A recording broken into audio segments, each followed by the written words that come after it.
We're back another year to talk all things digital planning. Planner season is here. It is. The new year is almost here, and we want to make sure that if you're interested in digital planning, that you have all of the necessary tools and information to succeed.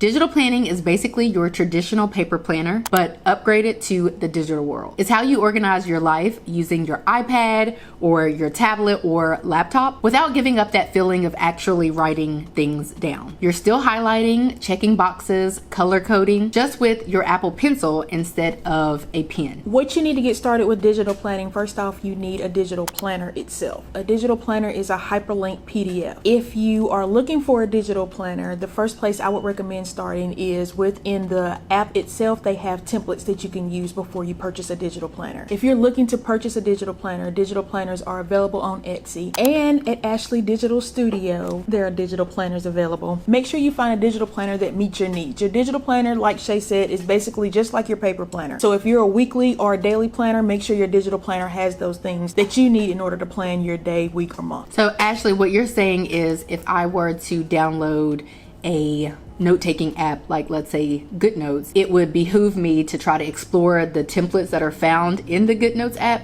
to build out a planner or to use to create a digital planner before going out and purchasing one. That's what I recommend starting off, because digital planners, though they're not expensive, they are expensive, because once you start buying digital planners, if you purchase one and that's not what you need, you're going to continue the cycle of trying to find what you need. First off, see if you like digital planning. In order to do that, if you go, the app that we use is GoodNotes. GoodNotes has a monthly template that you can use to plan out your month. If you go into the template library within the app has a free version, so you don't have to pay for the app at first. You can use the free templates that are in the app, plan out your month, and it has a task list and a weekly planner in there. So you can do all of this without spending any money before you invest in a digital planner, before you pay a membership for the app, before you buy digital stickers. You can try all of these things out for free in the app and see if it's for you before you make that investment. So the benefit of having a digital planner is you can use it to plan your day, your week, or your month. You can track your goals, you can budget, meal plan, and the convenience of having your planner with you at all times, available on all your digital devices. And in one spot. And I use my digital planner a lot for journaling, so I feel like that's something worth mentioning, is that you can use it as a diary or a journal as well. One of the things that attracted me to digital planning is once you purchase your planner or your stickers, you don't have to keep repurchasing them. So if you find your favorite sticker pack as a paper planner, you have to go back and repurchase those stickers. You can keep using those same stickers repeatedly. Once you make that first purchase, you can keep using it over and over. It's like an unlimited supply of colors of pencils, highlighters, and your stickers once you purchase them.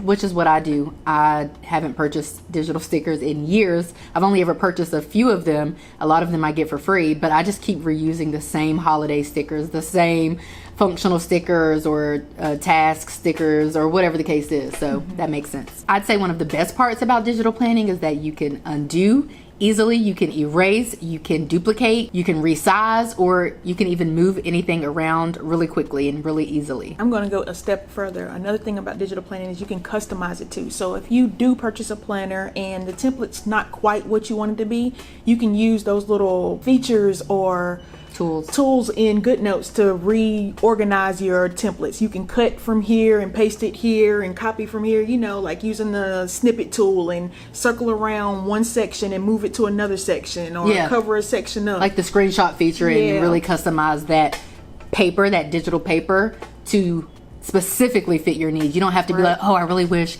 I had a to-do list over here on the left column, because you can literally create one. So it's really creating a system or a template or a planner that specifically meets your needs, which is hard to do sometimes in the paper planning world. Right. One benefit is that you're not having to restart or have to buy a new planner or a new journal or whatever if you make a mistake, or if you have an error. You can erase, you can move things around like we were just talking about. So it really is the best of both worlds.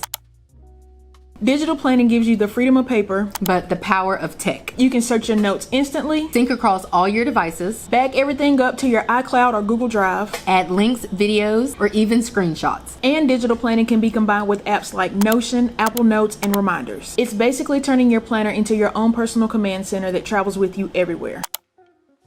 Devices and accessories that you'll need to get started include an iPad, whether that's a Pro, Air, or even a Mini, an Apple Pencil or some other type of stylus, and a keyboard, stand, screen protector, and other accessories are all optional. The apps you would need for digital planning are apps like GoodNotes, which is our personal preference, Notability or Noteful. Just make sure that it's an annotation app and you can use it for digital planning. You can also use Notion for digital planning, Which we use. definitely.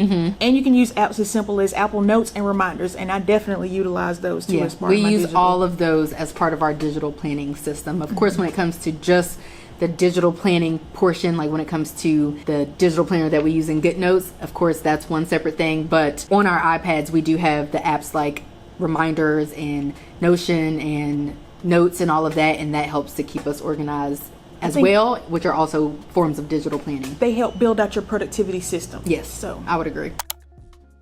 So there are dated planners and there are undated planners. My personal preference is an undated planner. Therefore, I can keep using the same pages and the same planner year after year after year. my personal preference is a dated planner. Even though you change it, you always change it up. Listen, but still, put it on there so I don't have to think. I already know.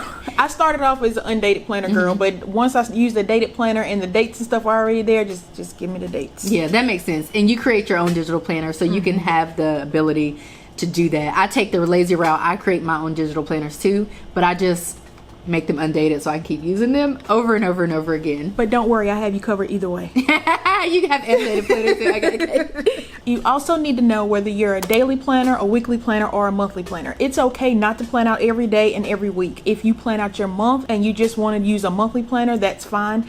The beauty of a digital planner is you can decide what parts of the digital planner you want to use and what parts that you don't want to use. If you just want to use the monthly, weekly option, that's fine. Totally up to you. The beauty is you can pick and choose, and you can kind of pick up where you left off. Maybe you plan your month, week, and day for an entire month, but then the next month, maybe you just plan your month or your week. You have that flexibility and that option because it's a digital planner. You might not feel like you're wasting paper. I know that I don't. I don't feel like I'm missing out on anything. I don't have to use every single page in the planner because it's digital and I can always repurpose it. If you do get a dated planner, you can always remove the dates. If you get an undated planner, you can add the dates back. So it's really flexible depending on what your preference is. And another thing is you can delete the templates out and add them back. You always have the undo option with the digital planner. And one suggestion that I have is to make sure that your planner is hyperlinked. Hyperlinked planners are going to be easier to navigate. You can jump back and forth to the different areas that you need to in your planners if they're hyperlinked.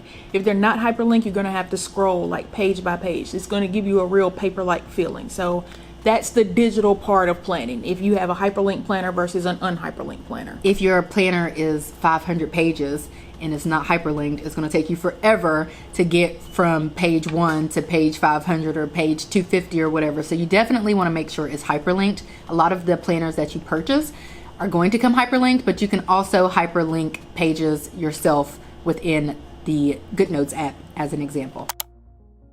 Now that we've talked about what digital planning is, let's talk about how to establish a planning routine. So what we typically do, I would say both of us sit down on a monthly basis and go over what we have for the coming month. I like to add things as they happen into my calendar app and then sit down at the end of the month and plan for the next month. This gives an overview of what's coming for the next 4 or 5 weeks. Part of the planning routine too will also be to sit down and do a reflection of what happened in the past month. Reflect on the events that you had, the highs that you've had, the lows that you've had, anything that you've learned from the both of them. Reflect on everything that's happened and what you want to take moving forward into the next month. One key element that I think people do sometimes miss is that the art of just sitting down and writing, whether you're writing on paper or writing on a digital piece of paper, is a way to convert that information to memory. So that's the benefit of doing so over just throwing stuff in the Apple Calendar. If I send you an invite to your calendar app, you'll probably just select accept and that will likely be it. But when you sit down and you're focused and you're actually writing out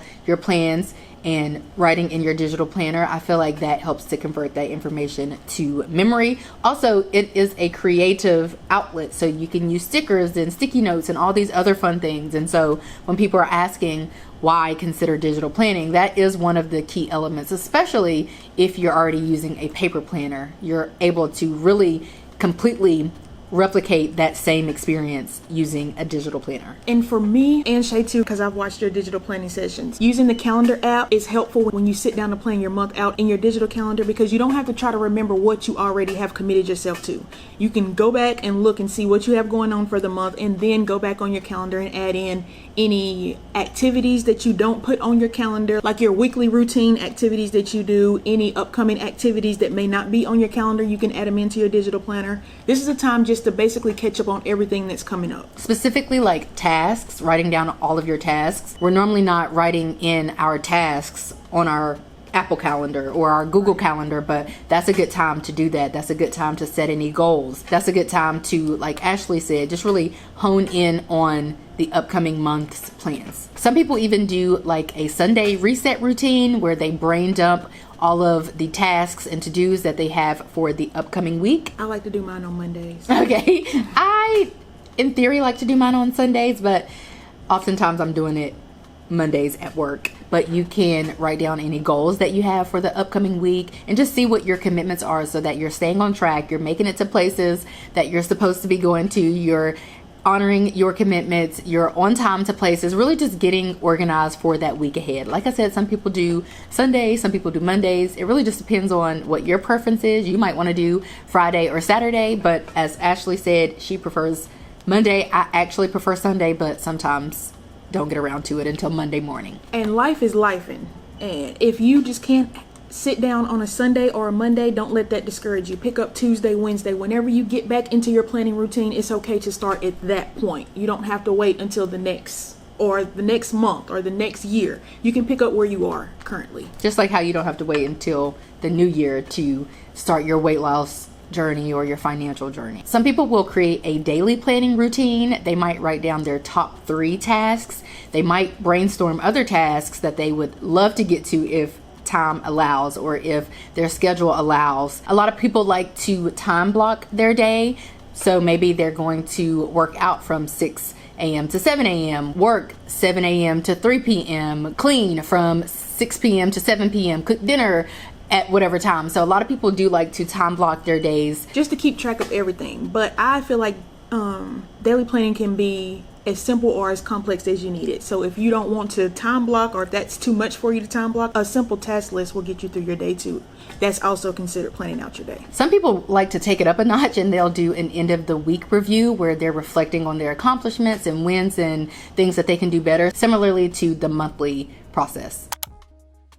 The most important part is to try to stay consistent. If you stay consistent, the more you do it, the easier it'll come to you, especially if you're just starting out in digital planning. It's going to be a learning curve, but the more you do it, the easier it'll become for you. You can set planning reminders, like maybe you set an alarm on your phone to go off every Sunday at 4 p.m., which lets you know to sit down and plan out your week. That would be a part of building out that weekly planning routine. You could also do what they call habit stacking, which would be choosing to plan while you're doing something else. So let's say on Sunday mornings, you sit down at 8 a.m. to have your coffee. You might consider pairing planning out your week with your coffee time. And I think one thing that helps you stay consistent with it is adding in the stickers and making it fun. If you enjoy it and you like looking at it, you're going to be more prone to come back to 100%. If you just have a blank planner, which you certainly can, and you're using a black pen, that's not going to be all that exciting. But if that works for you, of course, by all means. But if you do like to zhuzh up your planners or